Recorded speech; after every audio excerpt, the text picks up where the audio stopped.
Well, shooters and reloaders, it's Fortune Cookie 45 LC coming to you from Hot Lead Zone Express, and also a big welcome to all the Three Circles passengers and members out there.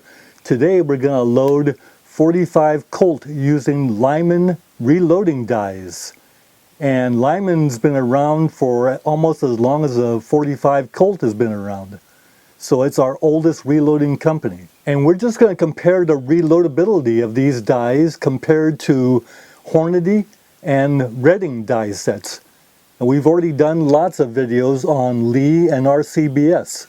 Okay, you open the box, the first thing you see are these real nice instructions. And it's very clear.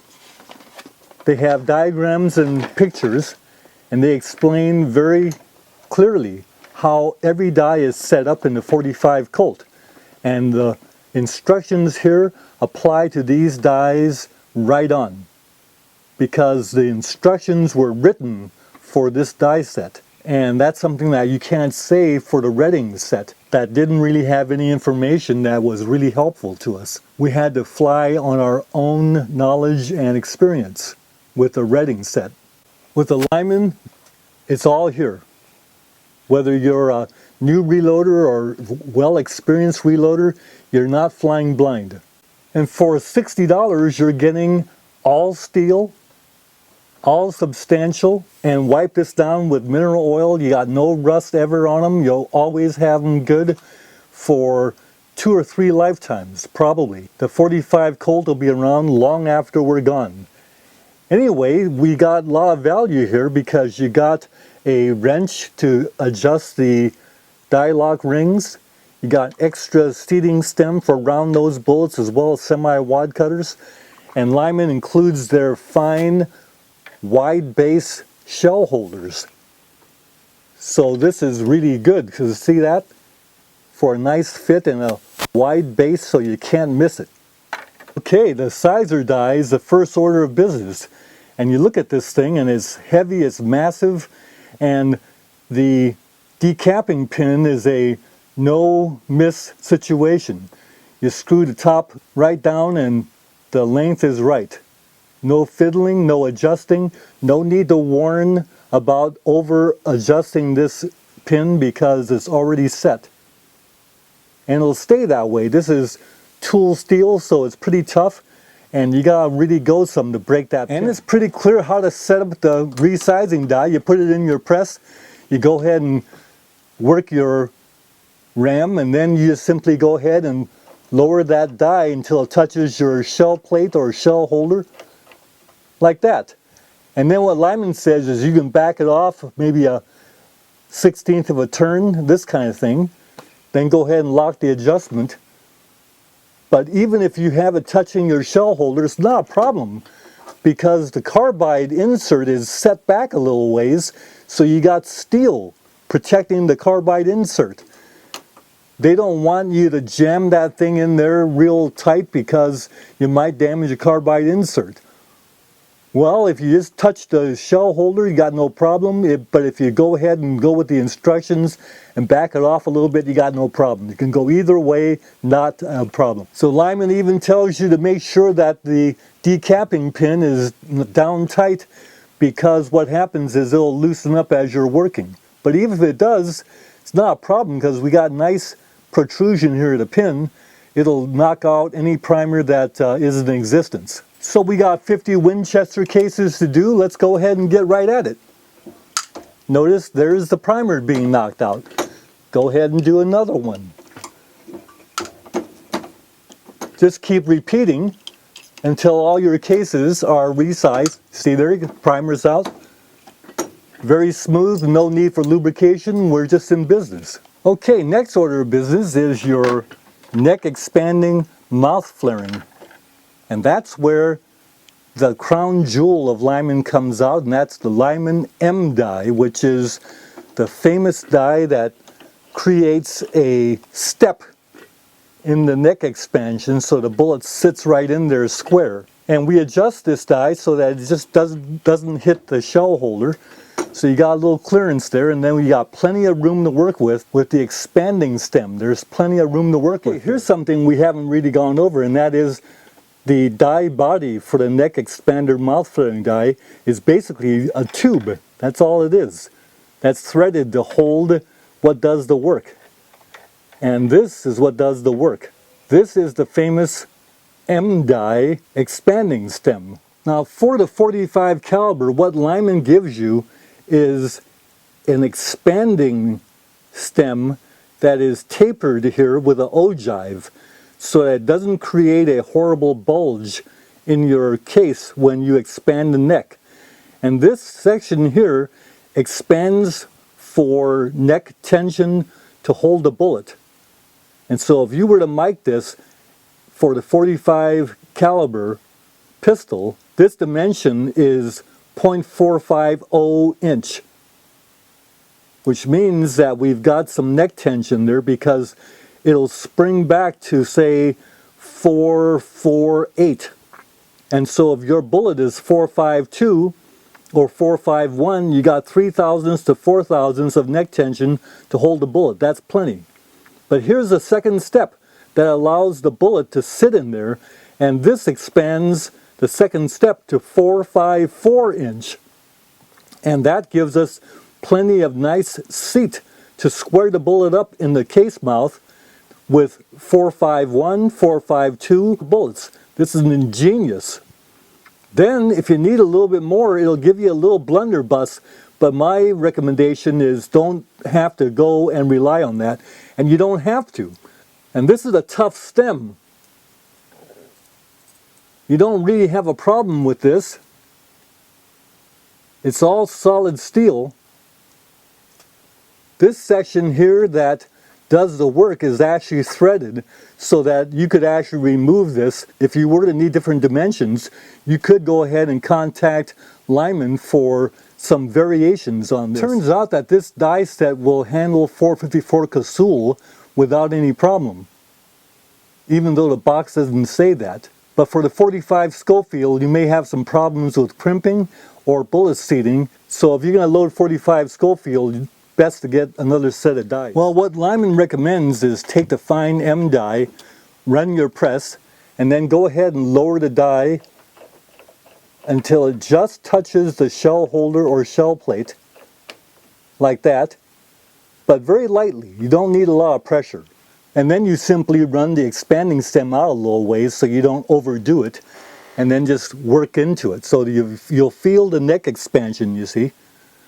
And then if you start feeling an extra amount of pressure, then you might want to go ahead and back it off a little bit more. There, nothing. So then you go ahead and crank it down,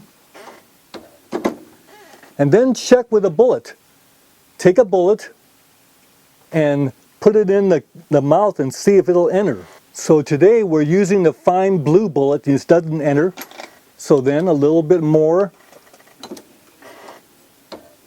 And that's not enough.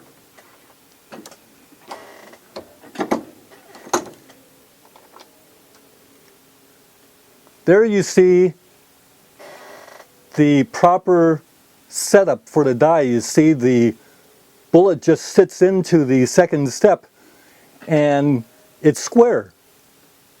You don't have to do anything. Then after that we'll be seating to the depth that we choose, but this die is all set up. So then what you want to do is put that case back in and then go ahead and tighten down your adjustment. Now in the past I wouldn't have set the die body down as far as I would have, so that the die body would be a little higher and it would look like the expanding stems farther into the die. So there's a lot of latitude there. Can't miss, easy, no stress reloading. Now what's usually not mentioned here is that because we're not doing a blunderbuss where you're flaring the mouth out like this, but creating a step like this, because we're doing that, you don't work your brass as much, and so you won't get case splits as quickly, perhaps, as you might by doing and overdoing the blunderbuss. That's guaranteed to weaken your case mouth and get your splits. Now, you've seen some of my videos where I would share with you that my 44 Magnum and 45 Colt brass seems to last forever, because I've got cases that are still cycling through that were purchased back in 1970. Well, as you may or may not know, I got my first split 45 Colt case recently. It was a GFL case, and maybe that brass isn't quite as up to snuff as other brass, but hard to explain why, but got my first split 45 Colt case. But our straight wall brass can last a very long time. It doesn't lengthen on firing. It doesn't lengthen on working in the reloading procedures.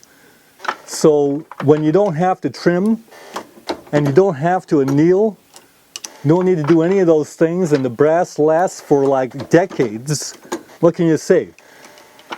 The Lyman M dies that I've been using all these years may have something to do with that.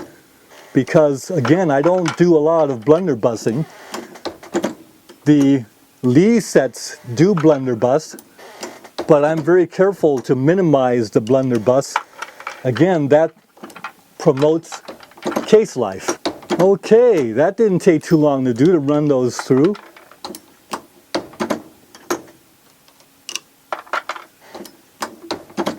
And we're done. Let's go ahead and prime these cases, and we won't show you how to do that because this video is all about the dies, not about the priming. Okay, 50 cases done with the nice seat. Now, it was at this point with the Redding set that we went ahead to go ahead and powder charge and then seat the bullets. We started getting shaving of the lead and the powder coat. And that was horrible. So will that happen with a Lyman? Let's find out. Okay, so set up the die is very easy. We have a dummy round, so we'll put it in. Make sure we back the seater out. Make sure that we don't have anything engaged here. Back up the die so there's nothing engaged. There, you see, nothing. So now you just go ahead and lower the die body to get the crimp right, like so. And then lower the bullet seating stem to touch the nose of the bullet, like that, and your die's adjusted. So then you take a powder charge case, put a bullet in there, and go ahead and run that in and see if you like it. And we like it. Maybe give it a little more crimp. So back off the bullet seating, lower the die body, get a little more crimp, then lower the bullet seating stem, and now we got a little more crimp. That's it. And notice no shaving. So unlike the frustration of the Redding, we're in business here. To show you one more of those. So there's the powder.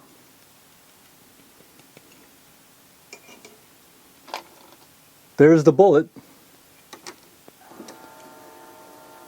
And you see how it goes cleanly into the die? And here comes the crimp. It's been seating, now here comes the crimp. There it is. Done. And let's go ahead and show you no shaving. That's like looking at music. The micrometer up here would be nice, but it's not necessary. And you don't even notice that you've got a micrometer or not, because you're just doing the same thing. So we don't need to pay extra for that. The Lyman die sets are $60, and that compares to over twice that for a set of Redding dies. And notice the bullet is seated without any damage at all. It's perfect. What's there not to like? Now I know what some of you are wondering about, and suppose you've got a cast bullet like this one here that Mike's at 454.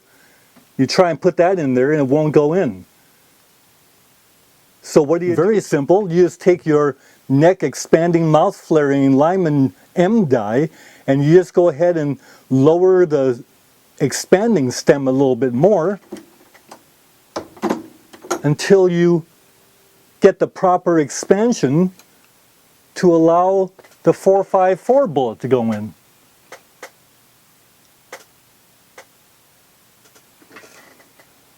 Or here's another 454 bullet, happens to be the fine 300 grainer, and look at that.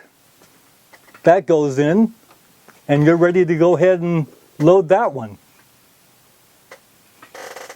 So Lyman's got you covered if you got bigger bullets. Or if you got 451 bullets, there you go. You got the nice two-step seat. And here's another 451 bullet, happens to be a jacketed bullet. Put that one in and it's got the seat. And it's got the focus. There you go. Look at that. So I call these things force pack skills that we need to pick up when we're doing these bullet seating. You can almost feel success. Force pack skills. I don't think you'll hear about these kind of things in other reloading videos.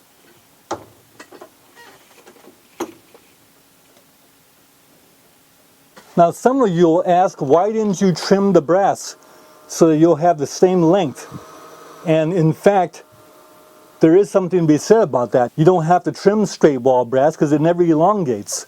But the argument is, if you want consistent length for all of your loads, you should trim, right? Well, what happens if you don't trim, you'll actually feel a little variation here. I had one just before that was extra snug going in, but it went in and squared up. But it was definitely a little bit of variation in that, and it was caused by a little difference in the case length. But that one also seated beautifully, and you couldn't see any difference. See, because this was the one. You really can't see any difference there. There probably was, because there was a little difference in variation of case length, but it amounts to nothing. And it's just not worth doing. What we're doing is loading handgun ammo that'll be used to shoot 50 yards and in. And that's why we can do these things. We're not trying to shoot 1,000 yards, in which case you do have to have all your cases trimmed to the same thousandths of an inch. But for handgun ammo at 50 yards and in, this is perfectly fine to not trim, to not anneal, not do any of those things. And the thing about handgun ammo is we want lots of it.